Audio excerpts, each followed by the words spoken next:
A difficult approach made easy. But the secret of concise expression in the Quran is not limited to avoiding anything that is not essential to the meaning, or selecting the most expressive vocabulary which fits the purpose most clearly. The Quran employs an even harder and far more admirable method of keeping its wording to the absolute minimum. At times we find the Quran having omitted unnecessary additions and words that are not essential to the meaning, also leaves out some of the essential words without which the meaning is not normally properly conveyed. The deletion may affect many words and sentences that should either follow one another or come separately in the same passage. It then invests the vocabulary that remains in conveying the whole meaning clearly, accurately, and in fine style.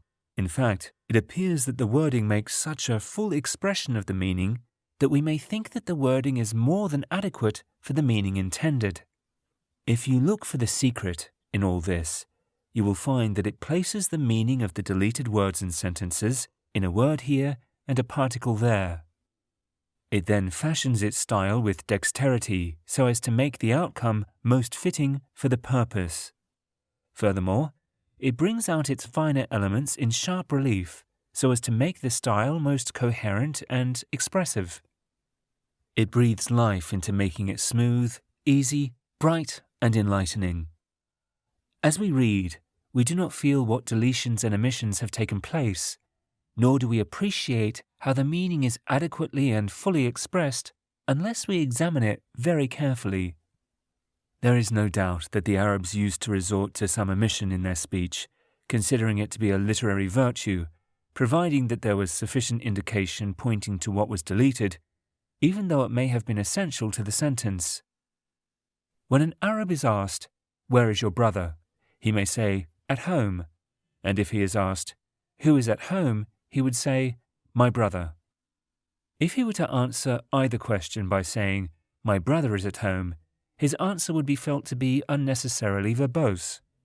In this aspect, like in all aspects of literary expression, the Quran attains to a height too sublime for human talent, unattainable even in our wildest dreams. Let us take this example. If God were to hasten for human beings the ill in the same manner as they would hasten the good, their end would indeed come forthwith. But we leave those who do not believe that they are destined to meet us in their overweening arrogance, blindly stumbling to and fro.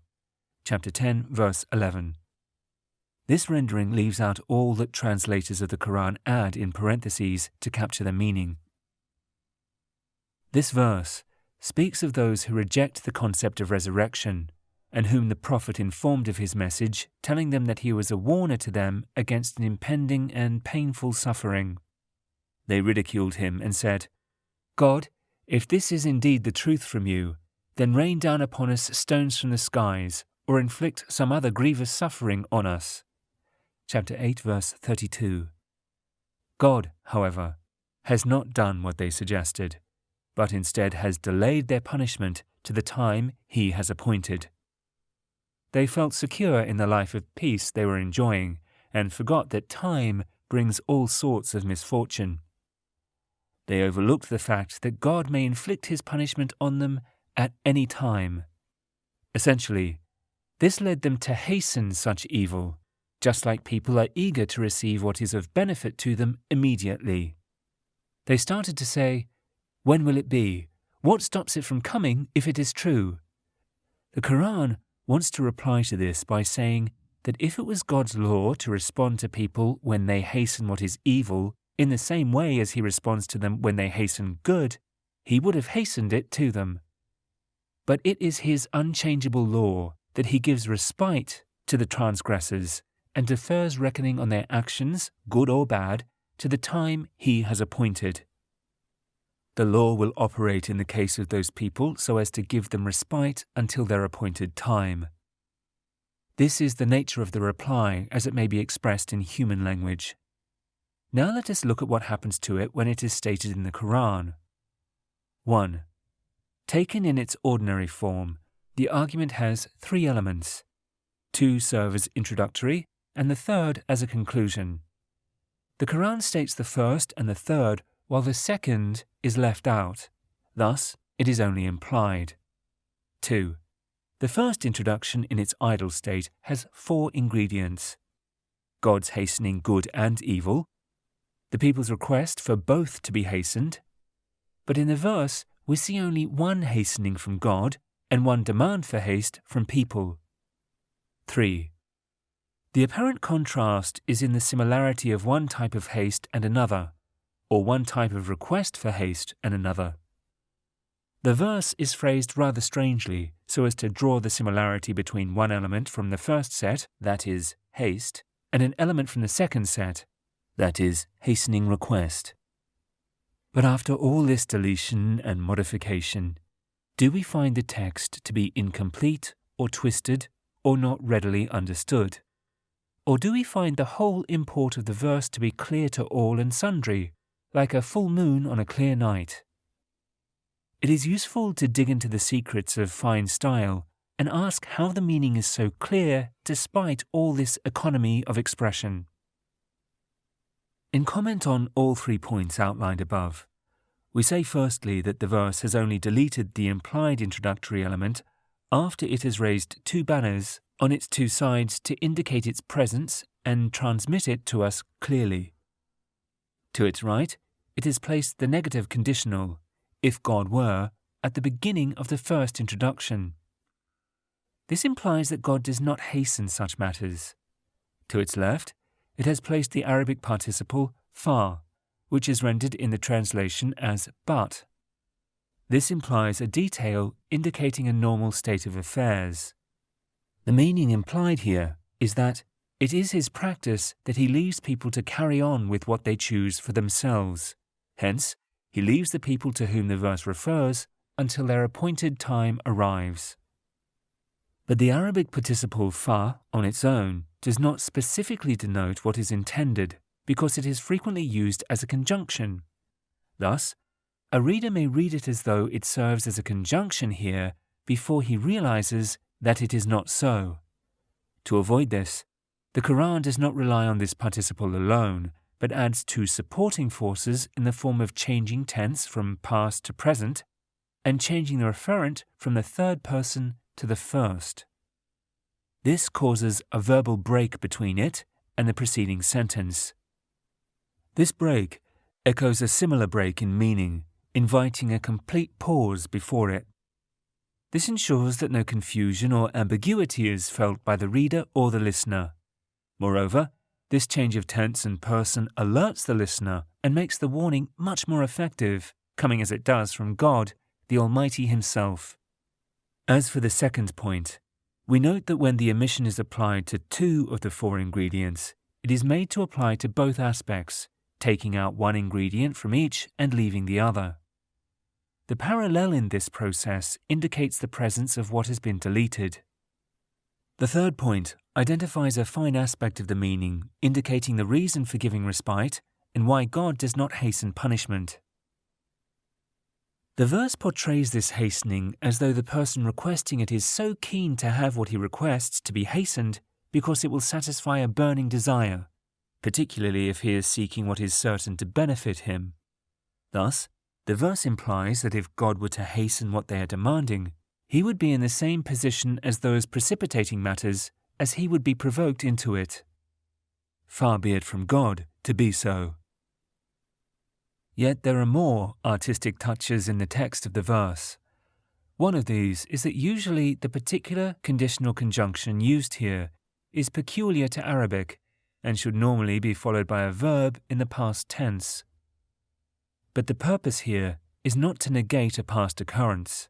It is to explain that what the unbelievers hasten is contrary to the laws of nature God has set in operation in human life. Such laws are valid for all time without change. To put this meaning in normal style, longer language would have been needed, such as, had it been the normal law God has set for human life that he should hasten, etc. But all this is summed up in one word through the use of the present tense, which implies repetition and continuity. The conditional conjunction is used to indicate that what follows it refers to a past event. Thus, the time of the occurrence and its continuous nature are gently pushed to the fore.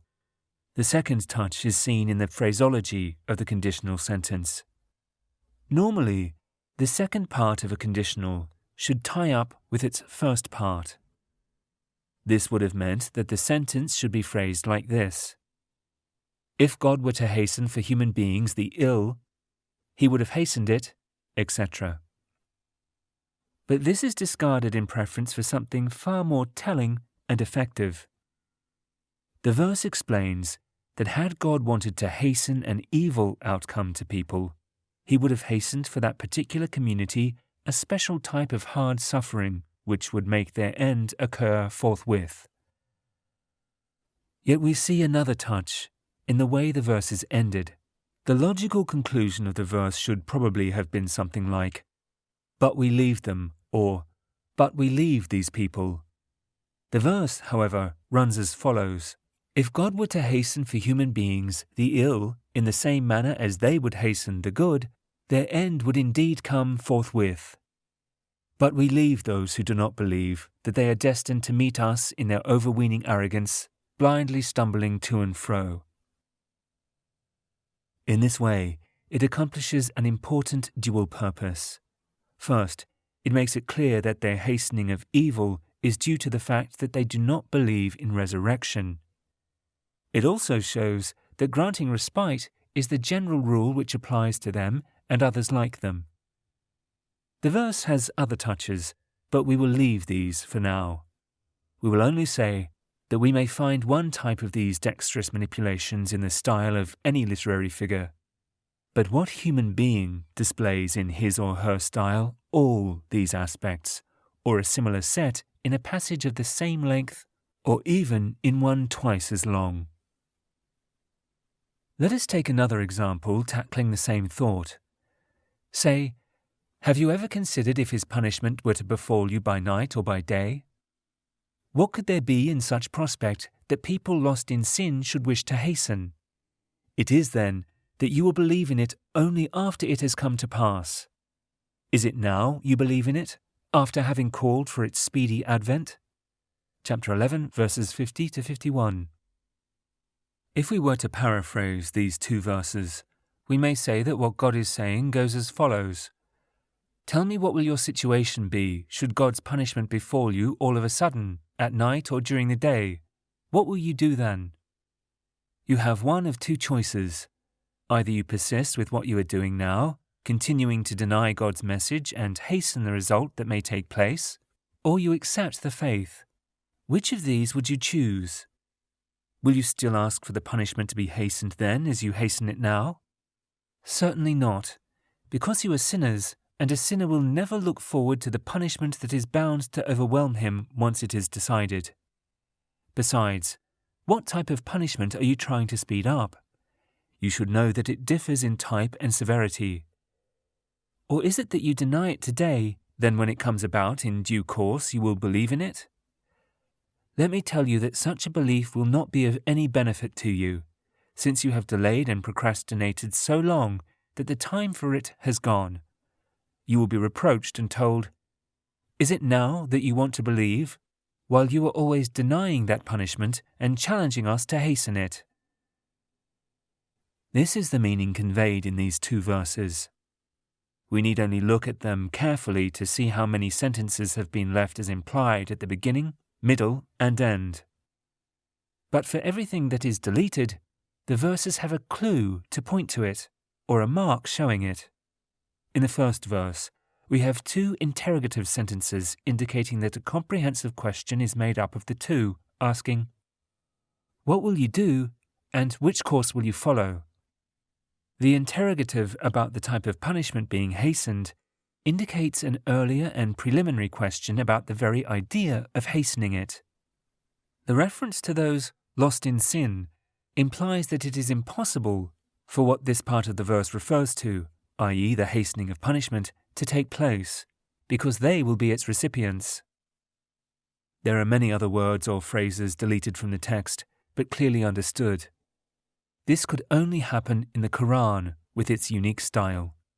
Indeed, No one has ever attempted to combine such brevity of style and word economy with such clarity of meaning without soon finding himself in deep water, unable to proceed after the first hurdle. Indeed, to achieve such an aim requires far more effort than anyone could put in. This should tell us much about the real challenge of the Quran.